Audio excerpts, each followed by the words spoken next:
Here is a demo on how to use the gradient tool.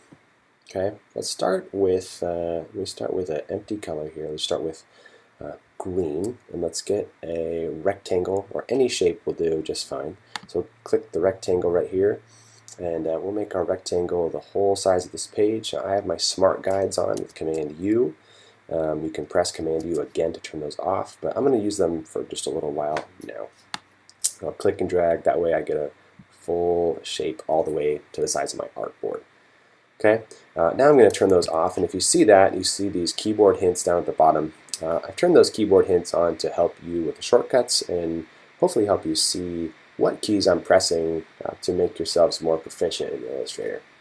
Now that we have a shape with a fill, and we have our fill color on top of the stroke color, make sure you have that. I notice that sometimes some of you had the stroke color on top and you're trying to put a gradient on the stroke. While you can do that, let's not get into that yet. We'll wait to do that later. So let's make sure that fill is on top. You can see that here in swatches, and in color, and over here to the left. You can see that same thing. The fill is on top. All right. So now to start, we can do a couple of things. We can select a color swatch right here, or you can also get your gradient palettes. You see my gradient palette's not open, so I'll go to Window and select Gradient. Get this gradient palette. I'll stick that right there. So you can also, if you wanted to, select the gradient. We did that. If I had this as a blue swatch, go to my gradient palette. It'll take the last gradient you had typically, and I'll click the gradient, and there we go. I have this gradient started already. Okay, this is a linear gradient going from left to right, but let's change that so it moves from top to bottom. So I'm going to go over here and get my gradient tool, shortcut G, and my gradient tool helps me decide the direction of my gradient. I can click and drag and send this gradient to any direction I would like, left and right, or down to an angle. To hold Shift, I'm going to constrain this gradient to 45-degree angle, so I'm going to hold Shift till it goes straight down. That'll be nice. And then you can see along the way these corresponding points of color show up right here. These are the same. This is the top color right there.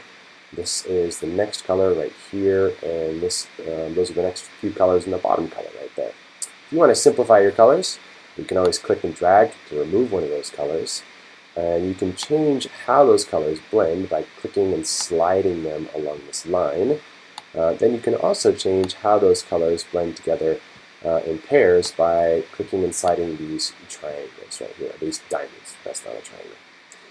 Okay, so now that we have that gradient all set up from the top to the bottom, we're good to go.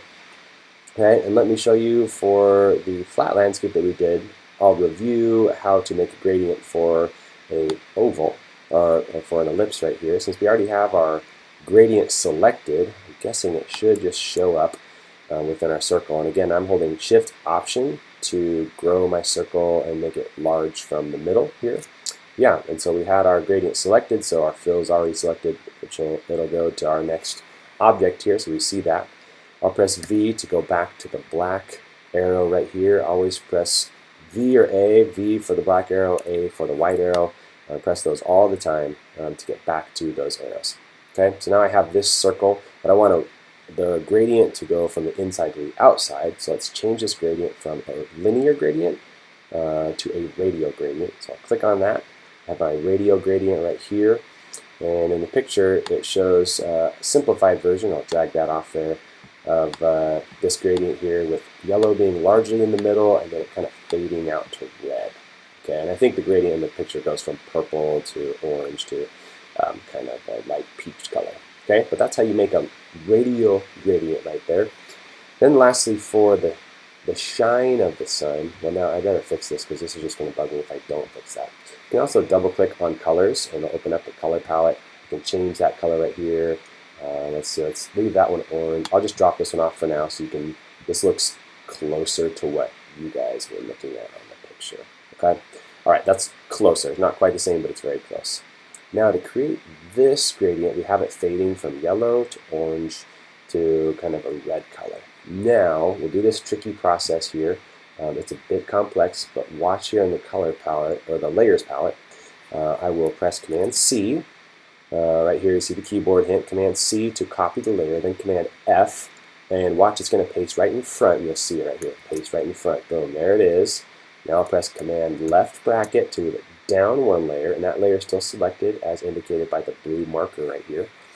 Then I can grab these corners right here. When I hover over, I see that the corner changes to a little diagonal arrows. So if I click and drag and hold down Option to drag from the center, and hold down Shift to constrain the circle to a perfect circle, that will retain my glow.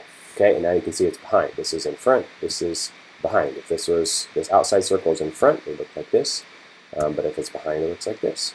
So now let's change those colors. I'm going to drag this one back out, and with the shine of the sun, it shines from yellow to transparent. So that's a different thing.